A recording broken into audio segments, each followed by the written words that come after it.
یوسفی، یہ بتاؤ عورت کی کشش اور زمین کی کشش میں کیا فرق ہے؟ عرض کیا کوئی خاص فرق نہیں، دونوں ہی خاک میں ملا دیتی ہیں۔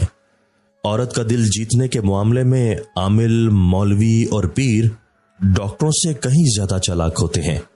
ان کا ایک جملہ ہی کافی ہوتا ہے کہ آپ کو نظر لگی ہوئی ہے۔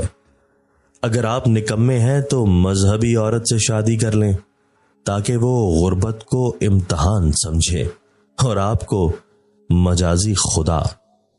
مرد شادی اپنی مرضی سے کرتا ہے اور اس کے بعد یہی وہ آخری کام ہوتا ہے جو اس نے اپنی مرضی سے کیا ہوتا ہے۔ انگریز عورتیں بد شکل نہیں ہوتی، خوبصورت ہوتی ہیں۔ 10-12 ہزار عورتوں میں شاید کوئی انگریز عورت بری شکل کی ہو، مگر ہمارے پاکستانی ڈھونڈ کر اسی سے شادی کر لیتے ہیں۔ ہمارے ہاں فوتگی پر بھی عورتیں اچھی بہو کی تلاش میں ہوتی ہیں۔ نکاح سے پہلے کی محبت فریب ہے، دھوکے سے جسمانی ضرورت کو پورا کرنے کی خواہش ہے۔ اصلی محبت تو نکاح کے بعد کی جاتی ہے، اپنی بیوی سے، اپنے شوہر سے۔ وہ جیسا ہے اس کو ویسا اپنا لو، بدلنا چاہو گے تو کھو دو گے۔ قریب ان کے رہو جو تم سے دور نہ رہ سکیں۔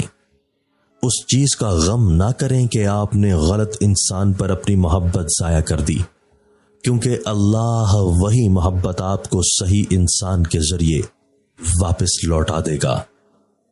چہروں کی بدصورتی کوئی نقصان نہیں پہنچاتی، خطرناک وہ ہوتے ہیں جو اندر سے بدصورت ہوں۔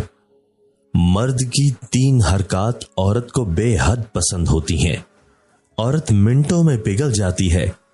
عورت کا کام میں ہاتھ بٹانا، اس کے ماتھے سے بالوں کو ہٹانا، پیشانی پر بوسہ دینا۔ بے شک اللہ کھوئی ہوئی مسکراہٹیں واپس لانے پر قادر ہے۔